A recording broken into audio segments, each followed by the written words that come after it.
right of the people, baby. To truly choose to love is heroic.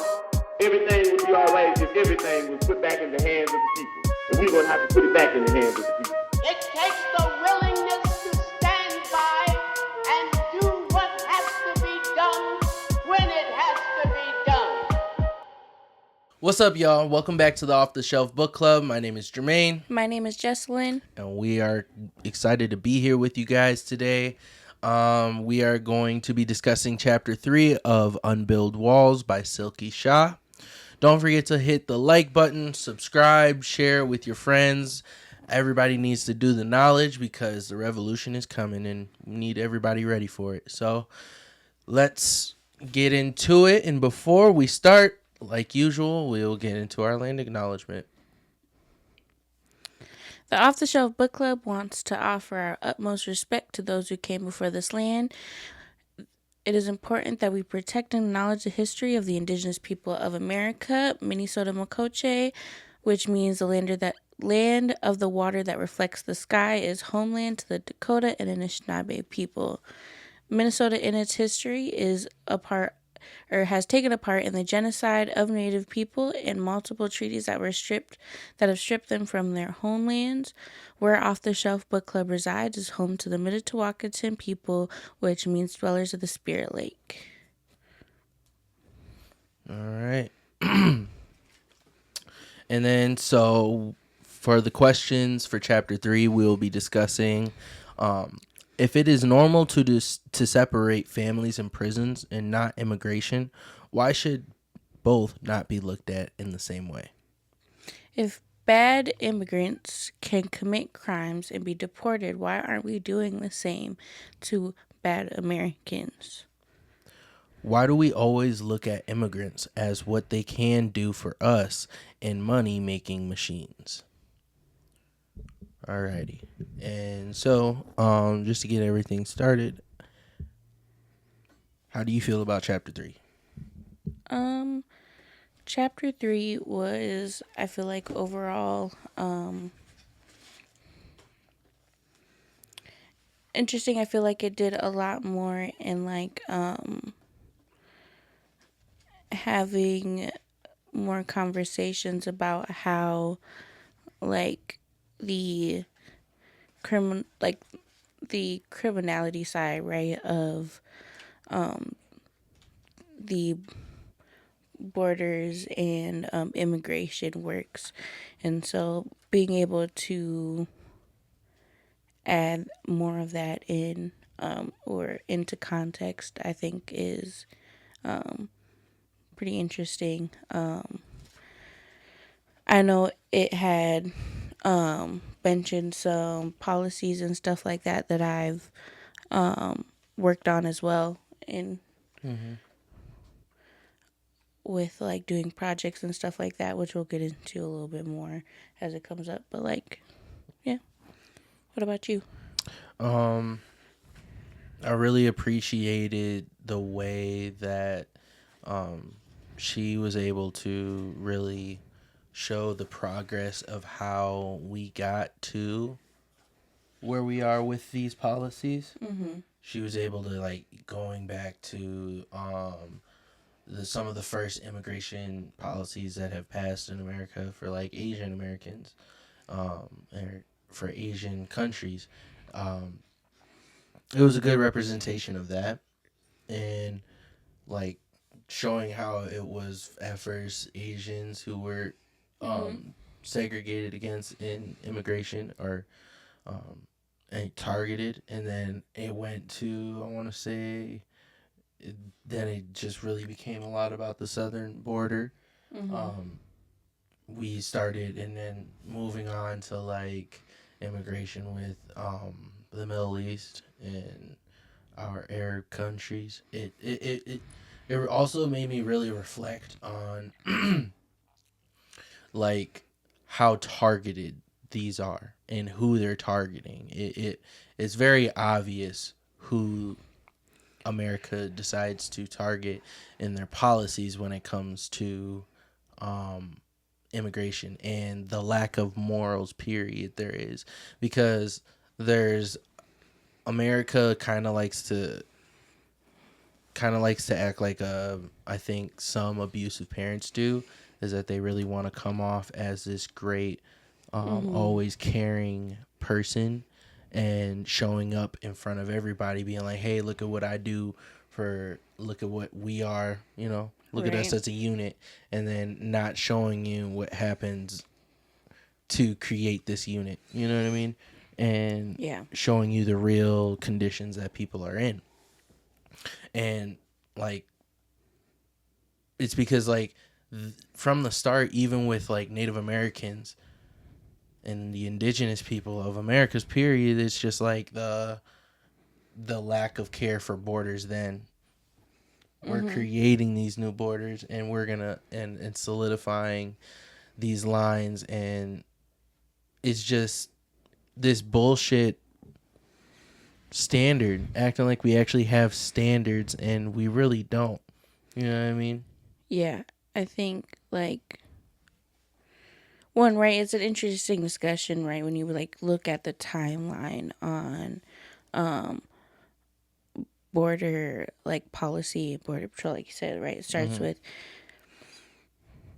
and I can't remember the exact like law that it was, right? But all I know is that it has, right, a derogatory name towards Asians in it. So it doesn't matter anyways, because I'm not going to say it. But, right, the policy, right, excluding, right, Asian people from coming into this land. And then it does kind of focus then on, like, post, right, like America, like Mexican War and all those things, right? It wasn't necessarily like a specific to Asians. Well, it was, the policy was specific to Asians, but the wording wasn't necessarily specific to Asians. And what the policy was called, and I really think that this is important to talk about, is the fact that there was a policy called undesirable aliens. Oh, I'm not even talking about that. I'm talking about a policy that began in, like, I want to say like 18 something. Oh, this is the 18. Oh, sorry, I went too far. Sorry, I didn't mean to switch it up for you. No, you're good. I was just trying to bring it back to or mention the book. Cite the book. I don't think that was mentioned in here then. It might not have been mentioned. I'm about to look it up.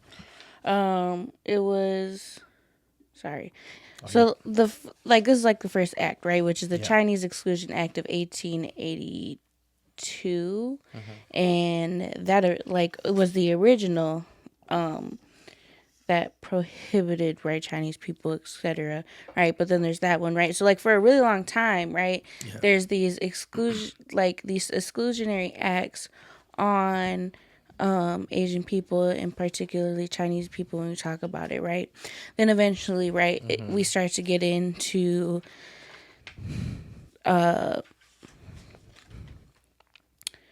Mexican people and particularly with these acts. And that comes right after the borders, right, of the United States and Mexico start to come about, which, mind you, I believe took like 10 years to write, which is a whole nother conversation, right? These ideas of like, what even are borders, and like they're made up things. Like, how can you determine a border? Newsflash, you can't. And that's why it took 10 years to determine the border 10 plus years to determine the border for the United States and Mexico in the first place. Truly. Like, because like you're just like you're making shit up. You're just making it up. It does not, like, it only exists if you want it to exist. And at that point, like, what's the point of it existing? But then, like, you get into these quotas specifically for how many people from different countries are allowed to come in here. And they are like, not a lot of people can actually come in here, including like people from European countries, but they had a larger margin than the rest of the world. And I'm just disgusted by the fact that we clearly forget and want to forget that we are just like every single person besides the indigenous people of the Americas, are indigenous to here. You know what I mean? We are not from, we're not, none of us are from America besides the indigenous people. And that includes Mexicans, because these borders are bullshit. That Texas border, that Arizona border, New Mexico border. New Mexico, like naming a place New Mexico. You know what I mean? Right. Great. Like, just even thinking of that, you're sitting here and you're trying to separate yourself from a group of people, draw these imaginary borders and make it deadly. Make a deadly border. And then you're naming it right across the way. We're New Mexico. You want to know what makes us better? Because we're fucking new. We slap new on it. Just shut the fuck up. It's so stupid. Like, it's really childish games. Mm-hmm. I think, and overall, right, we're making stuff up. Because like you said, right, indigenous people are really the only people indigenous, like, to this land, regardless if we're talking about, like, Mexico or, like, First Nations people and everything, like, in between. Yet, Right. Native Americans didn't become citizens until 1924. Mm-hmm. We as black people became citizens before they did.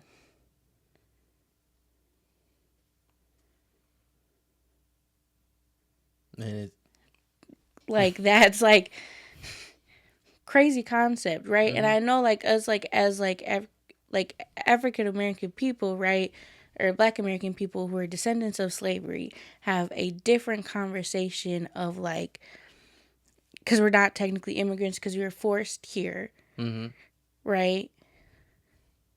But, like, even with that, right, it's people who have been here since the beginning of time, right?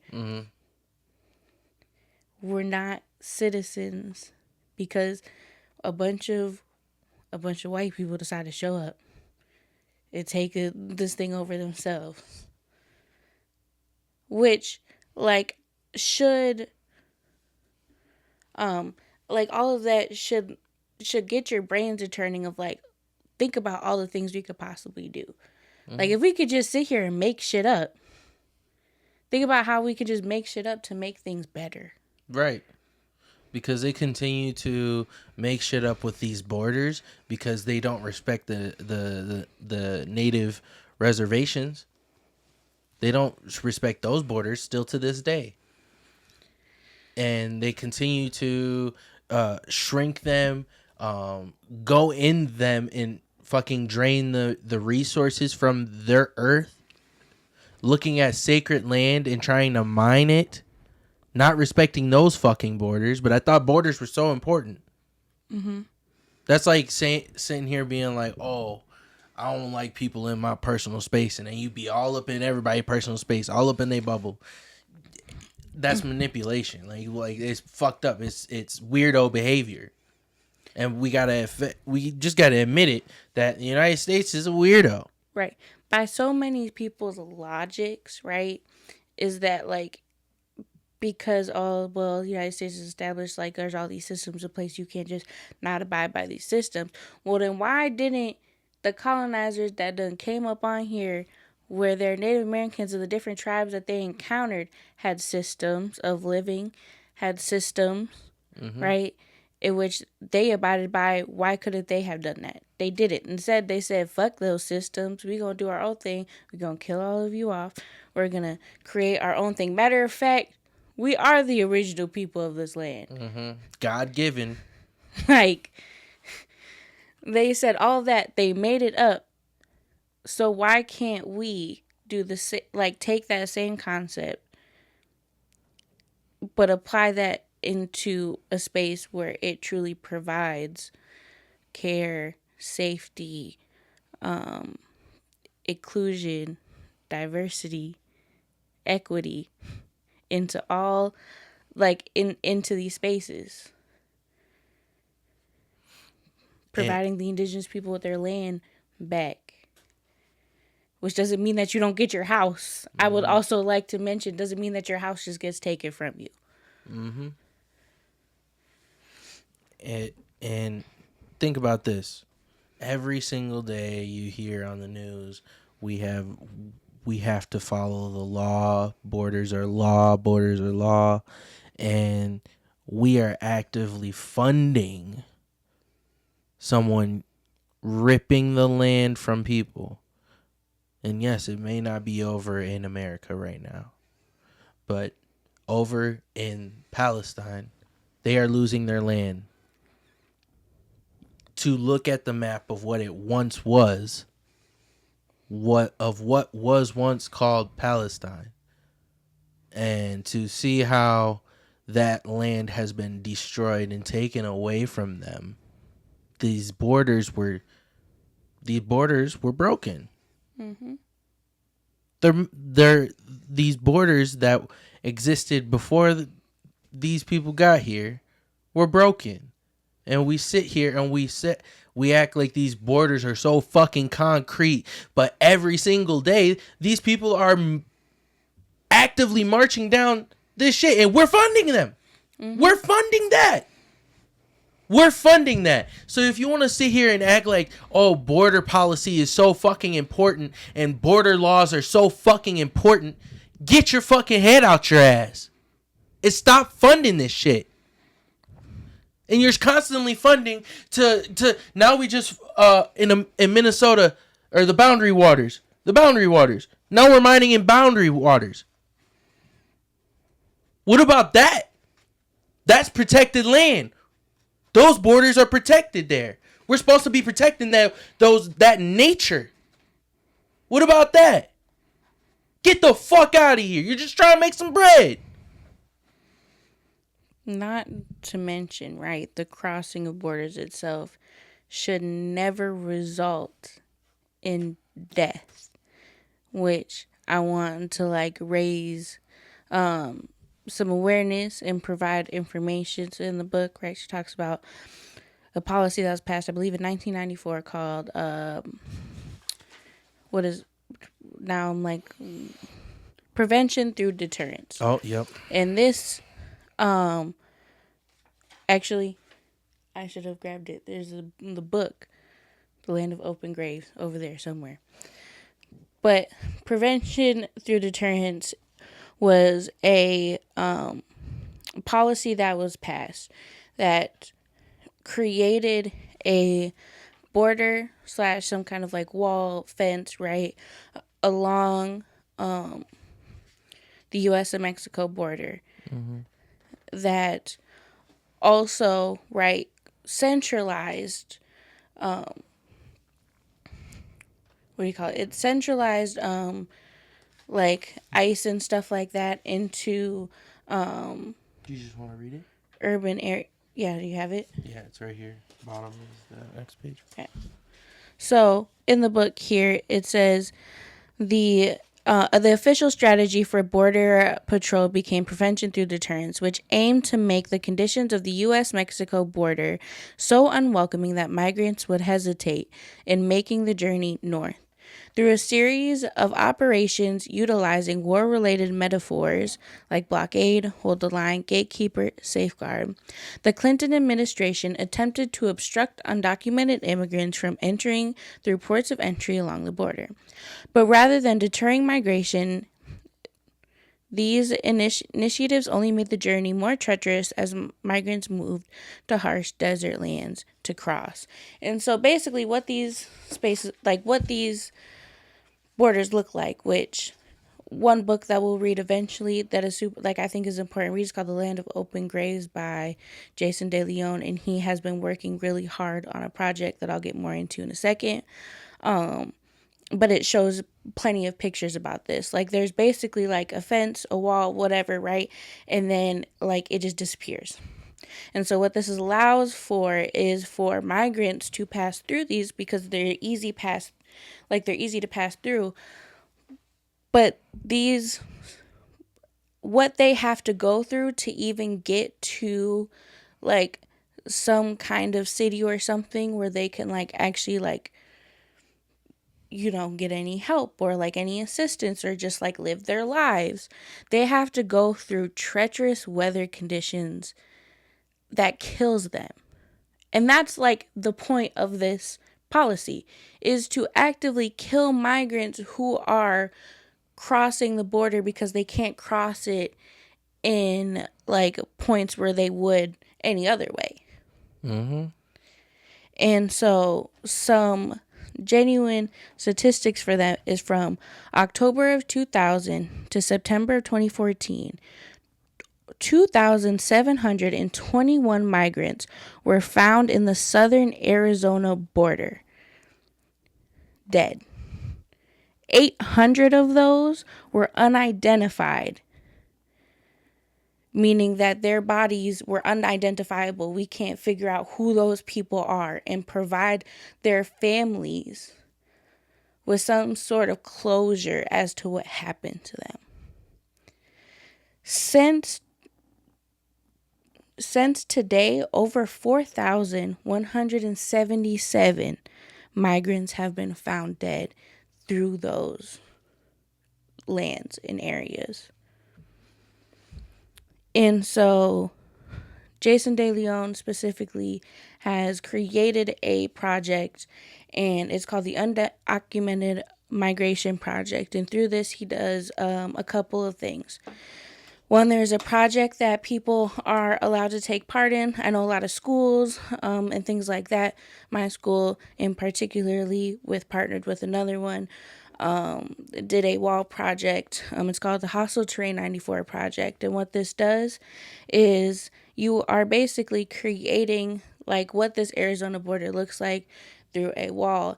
And you are writing toe tags, both unidentified and identified migrants, and putting them where they are found so that people can truly understand the in-depth issue that migrants are going through as they're passing. And so this is a great way to show awareness. So like if this is something that really takes your interest, you're at school or maybe even a work environment that would hold something like this, you can always partner and get together with doing this. It is a project that has lasted years. I think between St. Olaf and Hamlin University took probably, I think, around 2-ish years to fully complete and to fully write out all the toe tags and pin them onto the wall.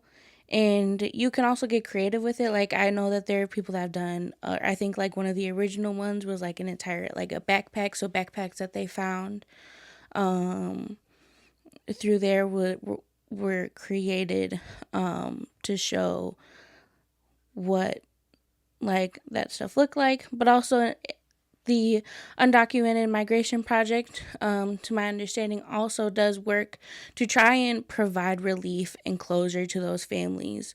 And by reaching out to those who they found and doing their best to identify the unidentifiable migrants to provide closure for those families. And so if you can donate, participate, right, in any way that you can with that project and the organization, because it's doing a lot of good work that we don't see in a lot of areas. But yeah, like there should be no reason why I even have to speak numbers like that, because nobody should die for crossing borders. And yet we're actively putting in policy and keeping policy that is killing them beyond like them being in detention centers and having horrible conditions. Yeah.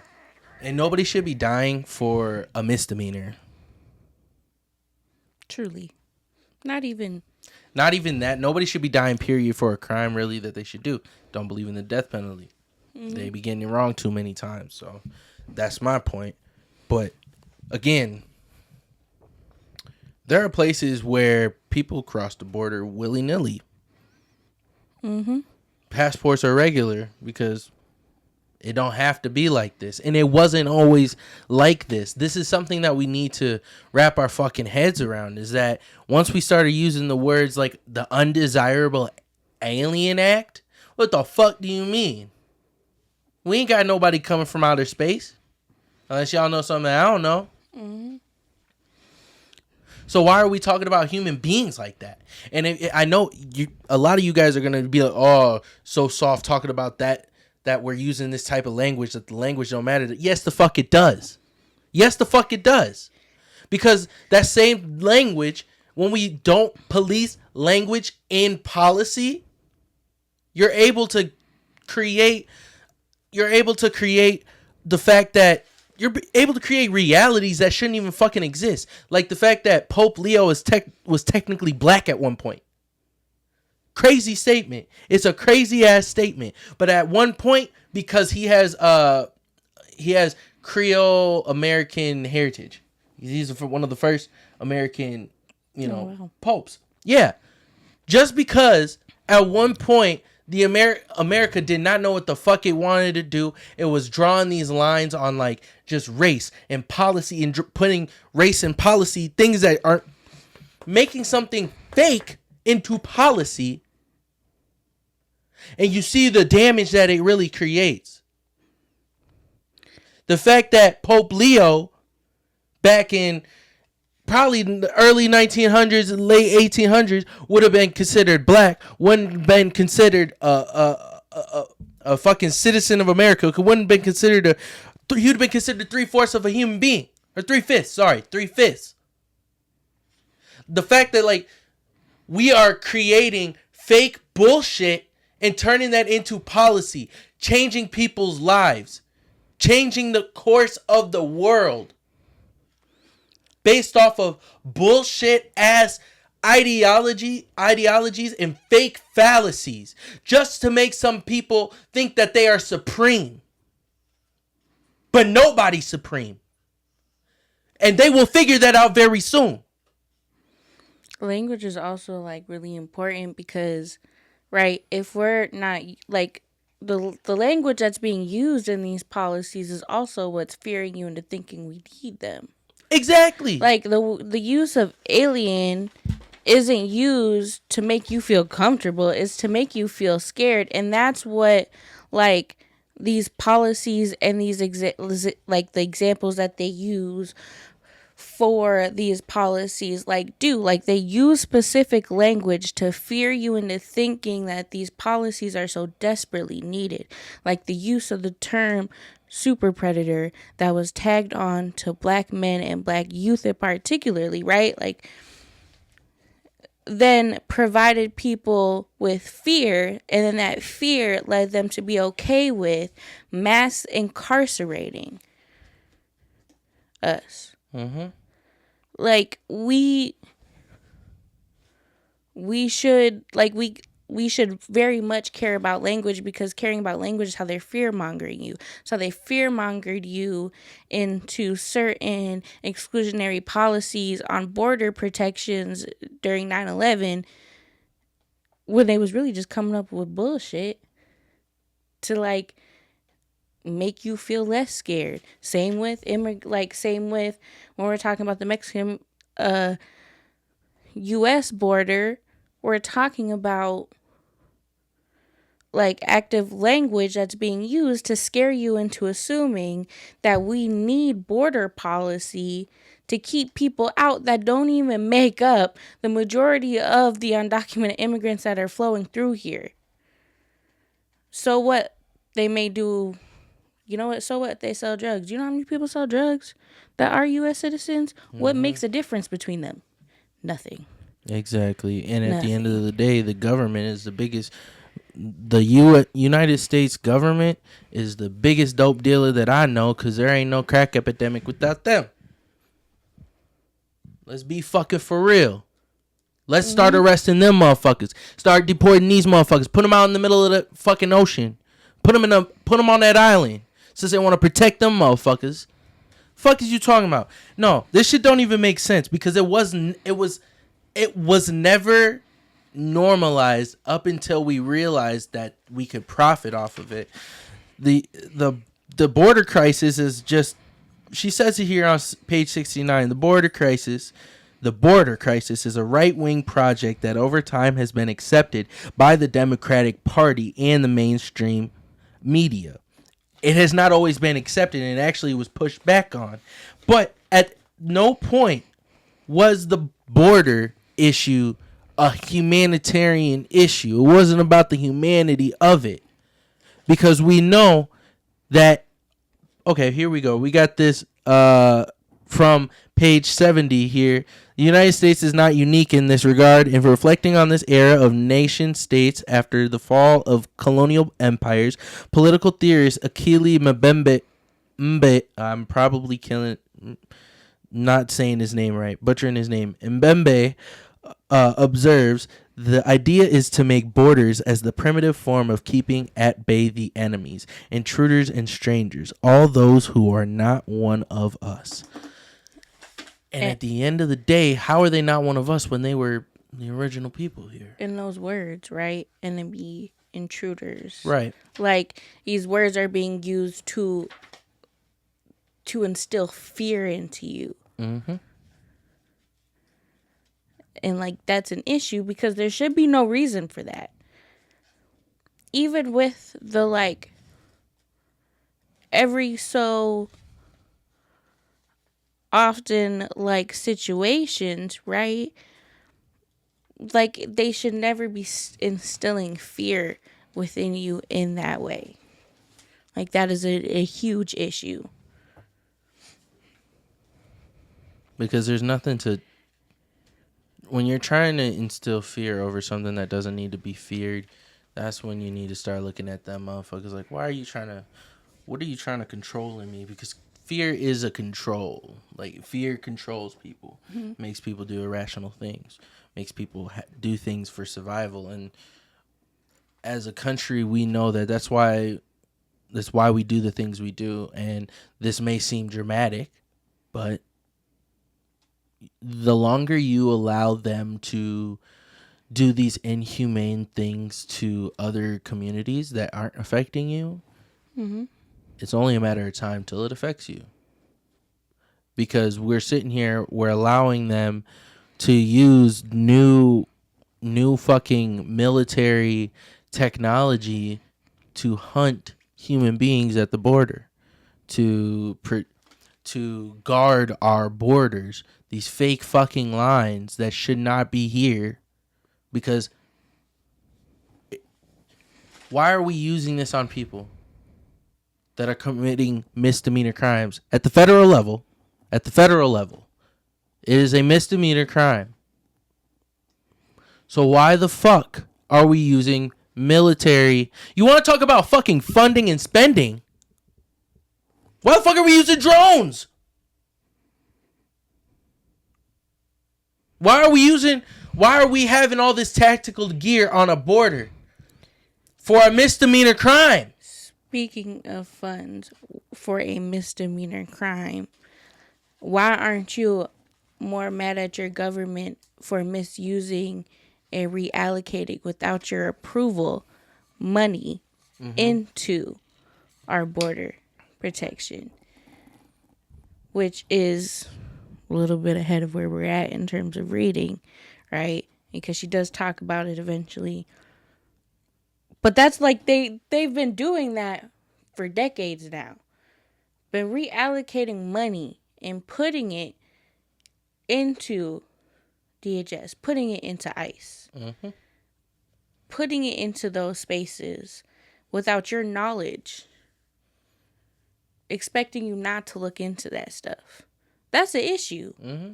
And you didn't sign up for that. And then they're talking about, especially in Minnesota right now, we're dealing with a bunch of hospitals that are bound to close. Like HCMC, one of the biggest hospitals in America in Minnesota that deals with the most patients. Because they don't turn people away. And we're sitting here constantly funding. We're having a war with on our own grounds against human beings that should be here. And we have the chance of losing this hospital. That is violence.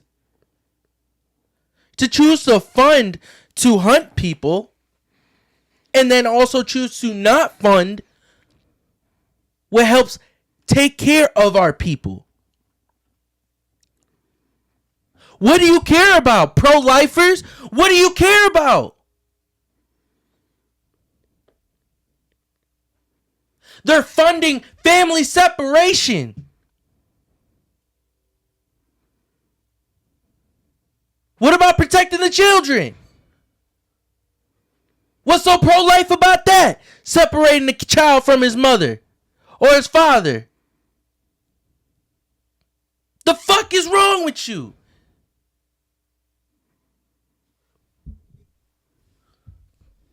I'm not gonna lie, it kind of hurt my ears there. Sorry. No, you're fine. I think to get into one of our questions that really talks about family separation, right? And like part of this book, and specifically, right, this section of the book, chapters 1 through 3, is really like providing you with the facts that, right, our immigration system and our prison system are one and the same, right? They are not separate.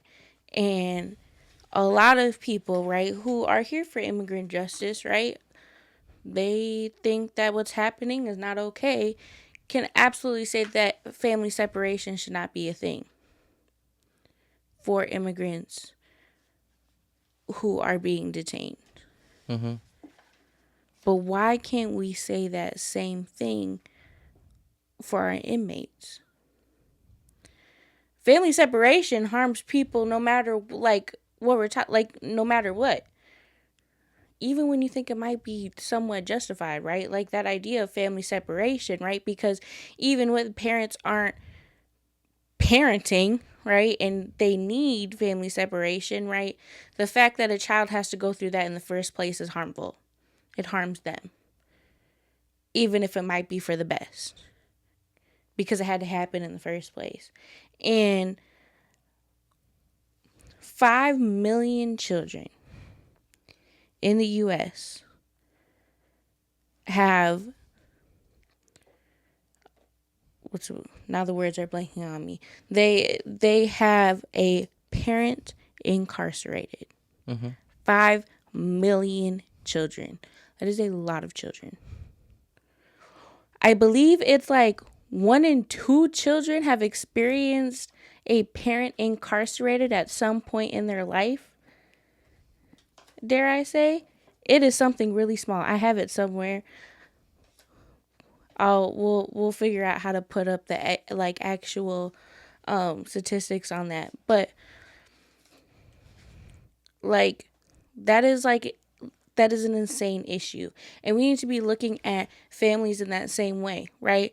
Parents who are incarcerated should not be separated from their families, just like immigrants parents should not be separated from their families, and those children shouldn't be separated from their parents. Mm-hmm. And they go through the same issues as well. These detention centers are nowhere near cities. These prisons, and when people are incarcerated, get put into the farthest possible prison that their families could actually like be able to visit them in.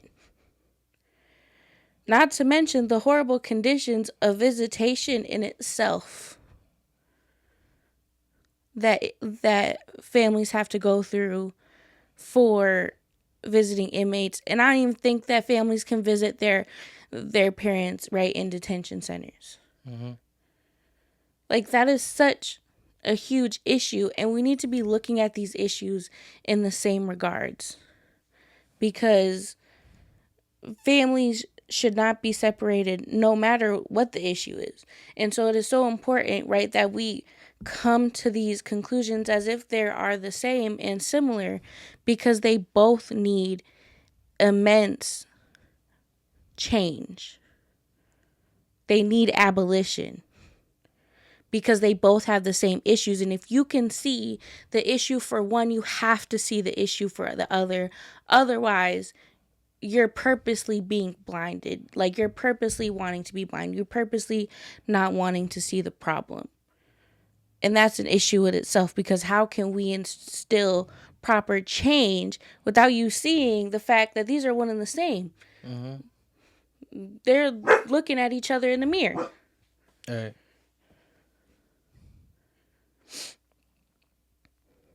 Exactly. And it's disgusting because we have to find any single way to try and do these dehumanizing things, and it almost makes it more sick figuring out how almost easily these people were able to push these policies and get away with this and start setting the standard of, okay, the people that are beyond this border are the enemies. They are the evil ones. We need to keep them out. They're criminals. They're aliens. They're blah, blah, blah, blah, blah, blah, blah.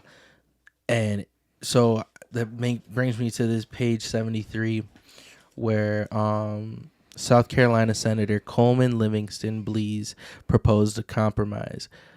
Blease, a supporter of lynching and an unrepentant white supremacist, according to Hernandez, shifted his rhetorical focus away from racist fear-mongering and toward the fact that many Mexican laborers crossed the border without authorization.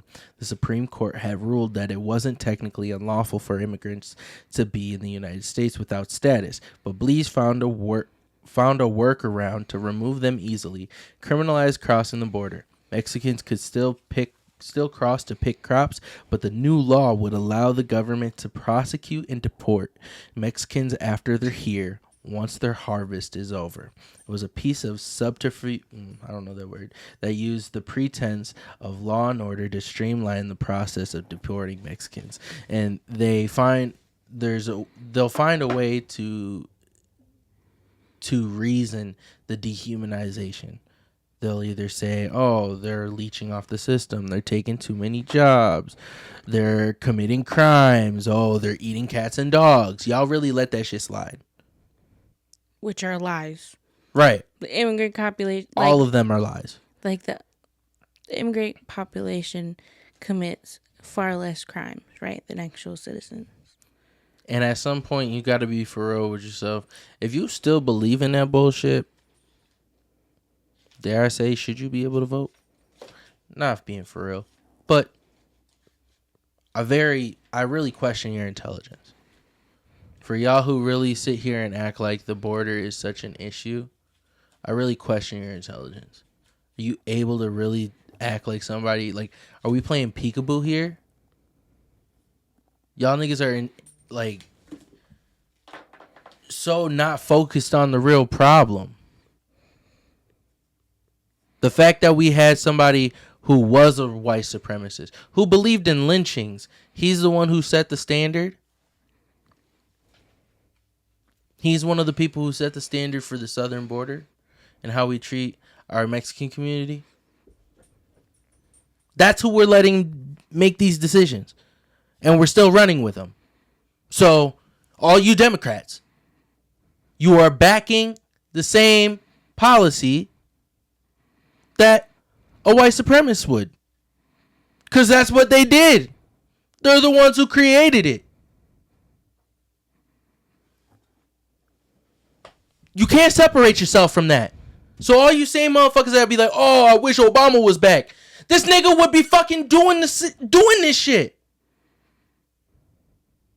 It wouldn't be all up in your face so you can't hide from it. You could hide from it with Obama. Is that what you want? We got to start voting differently. Because it only kept going up. It didn't matter who was in office.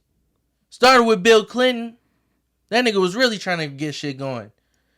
And then, George Bush. 9/11. Perfect. Wham bam. Then we got our deporter in chief. Was that his name? For Obama? Yeah. Yeah. The deporter in chief. Mind you, George Bush just called him and Michelle center left. So don't act like he's this very progressive Sorry, we got a little off task right there. My fault. But we are going to jump back into this with answering this question. Why do we always look at immigrants as what they can do for us and money-making machines? So back to this quote that I said before from that racist-ass senator.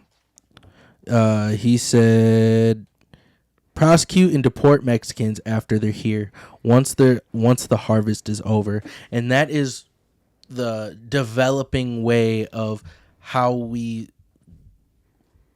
wanted to find a way to make money off of our Mexican community while also dehumanizing them, so we don't have to like pay them much, that we can pretty much get slave labor out of them or pay them dirt.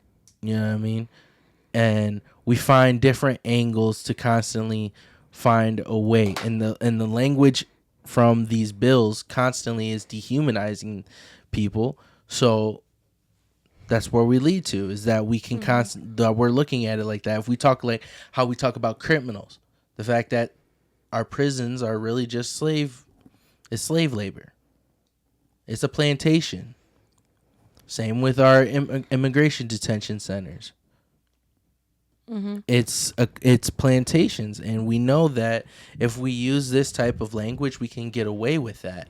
And at the end of the day, it's just got to be, okay, if you are a person who's supporting policy that uses this dehumanizing language, then we can't work for it. We're not moving forward. Mm-hmm. We're not budging. That's how we start doing this shit.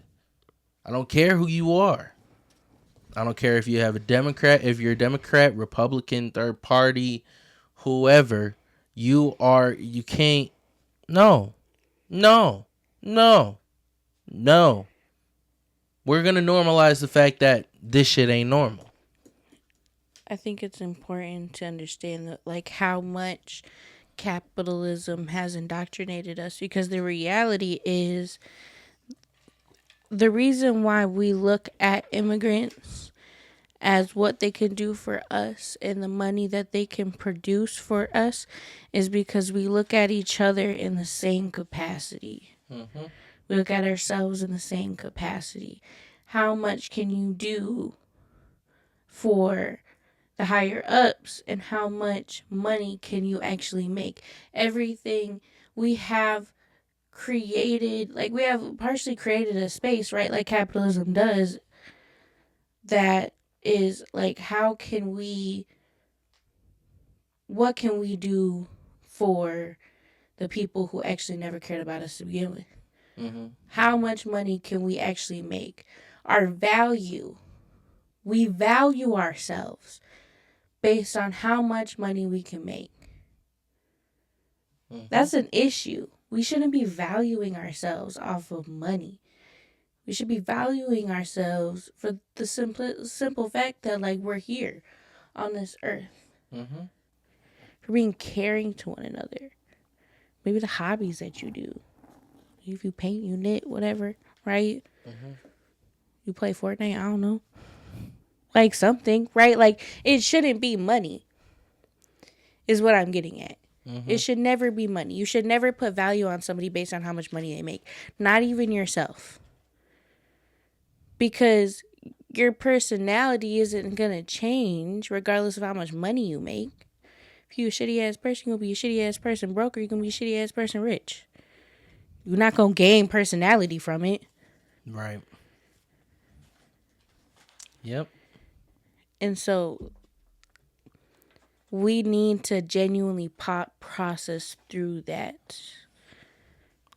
And, like, the goal of what our goal as of America shouldn't be like how much can we get out of one another. Also, how much can we just exploit one another? Like, this shit is, because that's what it leads to, is we keep on looking at each other with, oh, how much can I get out of you? It only leads to exploitation. And in capitalism, capitalism is exploitation. If you look at how she was saying, not only did the streamline increase prosecutions, it did so in mass. 70 or more people could be prosecuted daily in some border sectors, often a dozen or so at the same time. That shit's like fucking sick. We're putting people through this system like a conveyor belt. Like, these are human beings. And you're a human being too. And it doesn't take much for you to be in that situation. Some of y'all got lucky and were born with some factors that put you very far from that situation. But guess what? The world, what goes around comes back around, and what doesn't take long for it to. Nope. And like I said, I hope a lot of y'all like start realizing that this can only go on so long. All of this can only go on so long because it's made from fragility. Mm-hmm. These ideas that are man-made are fragile. And we know one thing about white supremacists is that their ego is fragile. And that is what this whole system is built off of. So once that shit snaps, all you motherfuckers who are dependent on that system and not trying to separate yourself from that system, you'll feel it. You will feel it. So let's start thinking about that shit. Because like I said, most of y'all are closer to it than you realize. Mm-hmm. That's it.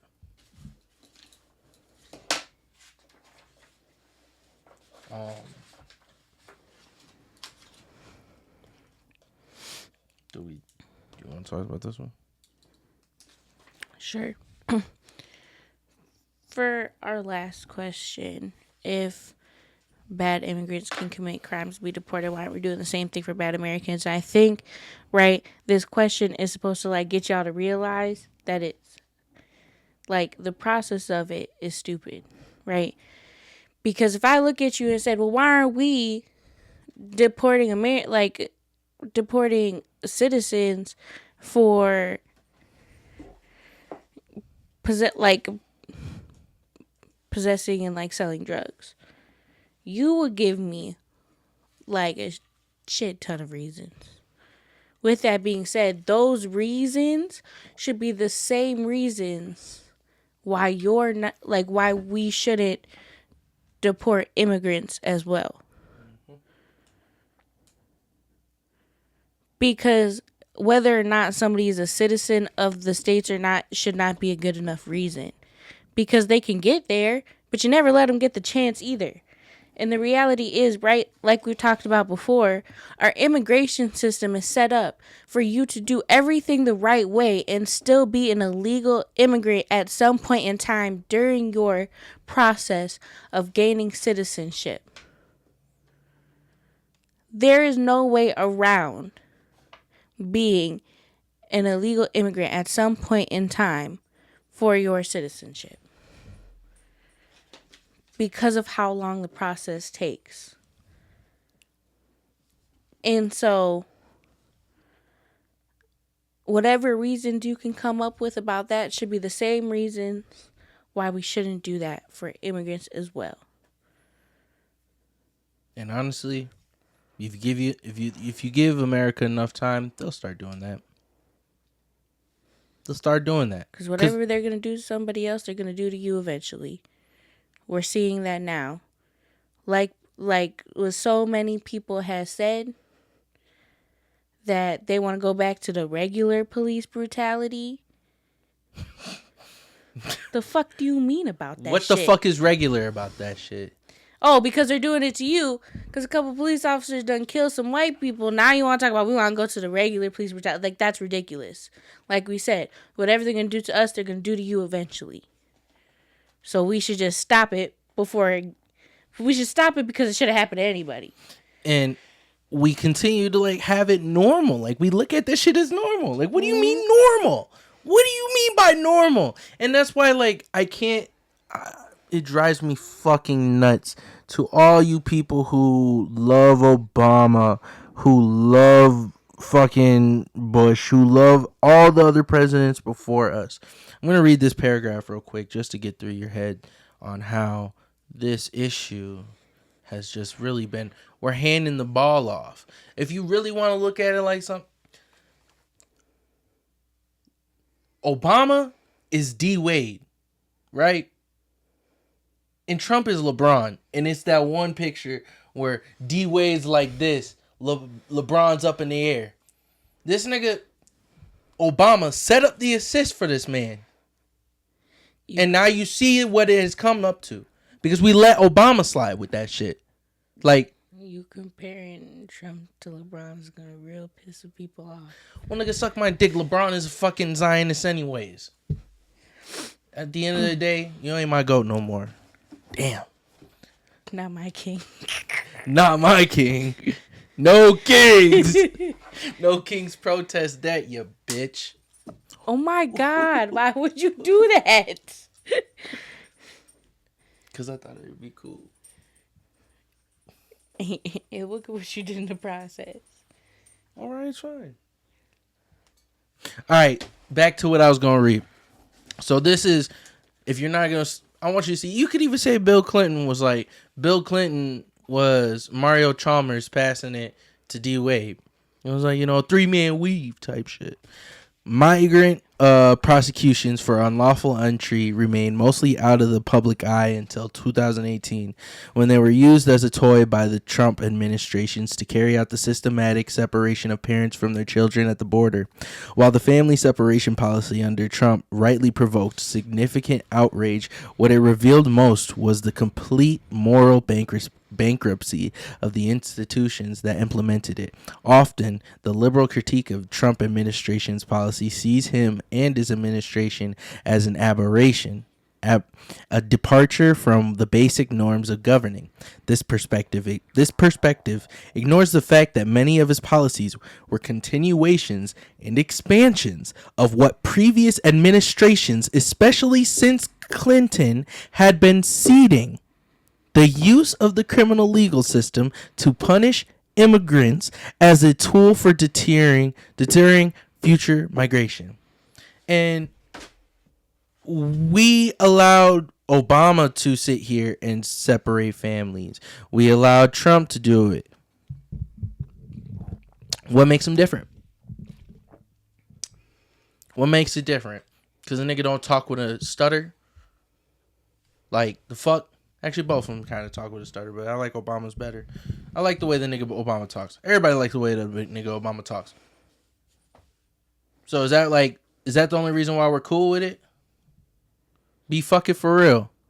And sitting here like Trump is this evil fucking human being. Yeah, I can agree with you on that. Now let's look at these other niggas like that. Because there is no Trump without the system existing before. Trump is doing this. He's doing it because the system exists. It was meant for him to do it. He's the epitome of America. That's that's it. What do you want? What do you want from that? If we want to sit here and act like children. Let me say it again for you. Children can be bad, and so bad that we need to deport them too. We can give them the death penalty. Because yes, you said that about children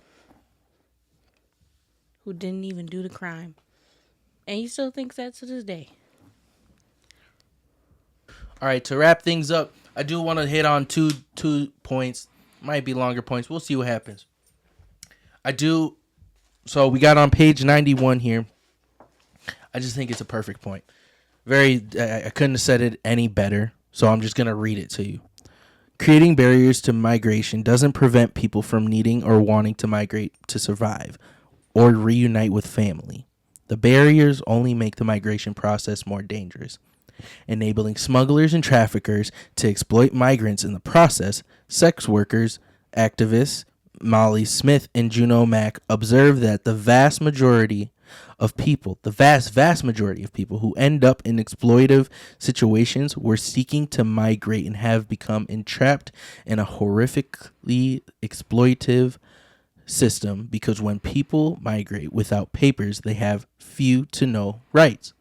So we keep on saying like we're trying, like who are we trying to protect here?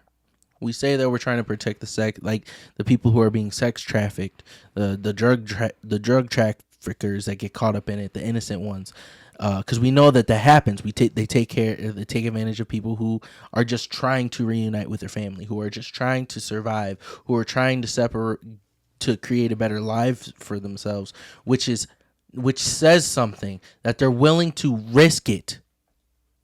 They're willing to risk coming to a place that they know is going to attack them, that doesn't want them here. They're willing to risk their lives by going through horrible conditions to just attempt to get to a better life, to get to their families. And I want and one more point before moving into this next point, because it kind of connects, is what we consider moral now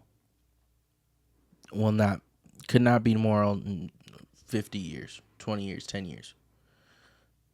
We sit here and we call these laws our morals. We act like this is the American moral, that this is the only right way to deal with these things, and it is not. It is not. It's actually fucking disgusting the way we deal with these things, and we need to accept that. Stop trying to separate yourself from it. If we keep on voting for it, you're complicit. You're complicit in it, and we have to start looking at it like that. And so that brings me to my point of, again, on page 91, this paragraph gets a point across for me. Laws against harboring and smuggling are also used to target people who are trying to make the process of crossing safer. Scott Warren, a volunteer with the humanitarian aid group No More Deaths, was charged with 2 counts of harboring and 1 count of conspiracy for providing aid, which is food, water, and a place to sleep, to 2 migrants crossing a deadly stretch near the Arizona border. He faced 20 years in prison. After a mistrial, he won his case, but prosecutions for harboring continue to be used as a tool to retaliate against activists and humanitarians providing help to migrants. It is our responsibility as immigrant justice activists to disrupt the belief system that have resulted in more prosecutions at the border point to the context in which they occur and put the blame on the U.S. government for exacerbating these conditions. All right, so my big point I want to get across is put this into perspective. At one point, people were getting arrested, people were getting killed, lynched for helping slaves get back to freedom, to find freedom, get them to North. People were being prosecuted for and dying for those things. Exactly. That was against the law. That was against the law. For helping them. Yep. That was against the law. John Brown. Shout out my nigga John Brown. That's a real nigga for real. They don't make him like him no more. He fought to the death. On God. They don't make him like John Brown no more. If you sit here and you try and convince me that we should be giving out more time for harboring immigrants than people who rape people, you fucking out of your mind? Who are you trying to protect?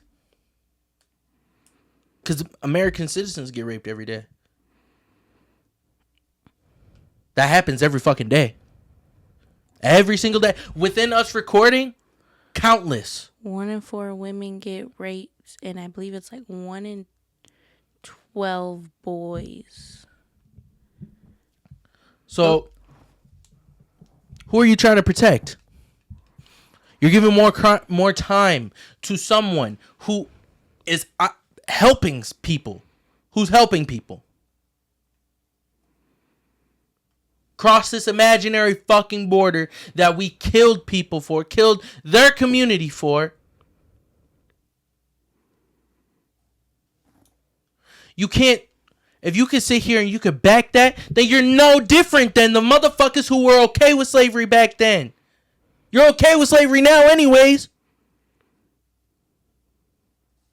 Y'all motherfuckers might as well be wearing the fucking Confederate flag at this fucking point. Trying to back some shit that has no humanity. Where's the humanity in that? Be fucking for real. You got anything else you want to add on that? I think that it's extremely important to say for those of you who do find issues in it and want to do something to help, to aid in that harboring, it is so important that we look at those who came before us.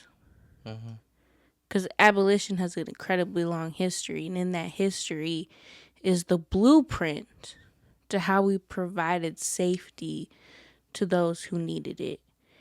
And in particularly, right now, as places are being targeted, whether it's, Chicago, places in Michigan, Minneapolis, Minnesota as a whole, right? LA and California. I can keep going on, right? But you get the gist of it, right? There are specific places being targeted. Like, there are blueprints for you to look at to provide safety. Shit, some of you already have homes with the blueprint intact. Because mind you, people literally, right, created crawl spaces, created spaces in your homes that provided people with safety. They're there. They're already in some of y'all's homes. You just need to utilize them. The blueprint's already there. Y'all just got to put it into action. How are we going to put it into action? Go read a book that talks about Harriet Tubman. You got the blueprint right there. If for all you white folks, go read a book or two about John Brown, because he really got the blueprint. He really got the blueprint. He was not playing them games. R.I.P. John Brown. And there are plenty of others, right? Those are just two big names that I know maybe not John Brown, but everybody knows Harriet Tubman. Everybody knows Harriet Tubman. And there are plenty more. Even Frederick Douglass. He was an abolitionist. For real. I can't remember his name off the top of my head. We'll figure out a way to put it in there too. That there's literally a dude who escaped slavery and the whole town busted down to jail in Milwaukee. Busted it down. Released him. And guess what? Ain't no police officers. Ain't no, you know what I'm saying? Ain't nobody doing nothing. Because you had the whole town, 5,000 people done came, ran up, said, we getting you out. And that was that. Exactly. And that's what we got to start doing. The corporations will start to fear because they're already a little bit scared. They realize, like, oh shit, you could burn down a whole warehouse that quick and people not be that mad. Okay. Oh shit, they shooting at them. They shooting up houses. Oh shit, they throwing cocktails at the house. Oh shit. And with 5,000 people, you can bust down any jail. You can bust down any jail. With 5,000 people, you can eat the rich. You can eat fucking millions of billions of dollars worth of these motherfuckers. And then guess what? That wealth gotta go somewhere. And we spread it amongst the people. Spread it amongst the people, man. Thank you guys for joining in today. It's been a great episode. We appreciate y'all for, if you're still watching, we appreciate you for tuning in as long as you did. We appreciate every ear, every listen. So make sure you share the word, spread the knowledge. Everybody needs to be doing the knowledge. We all need to make sure that we're ready for the revolution. Thank you guys for coming in again, though. This has been Chapter 3 of Unbuild Walls by Silky Shah. We appreciate you all. We hope you all nothing but the best. None but great health and wealth and a peace of mind. Ashe. Ashe. I write it for people, baby. To truly choose to love is heroic. Everything would be all right if everything was put back in the hands of the people. And we're going to have to put it back in the hands of the people.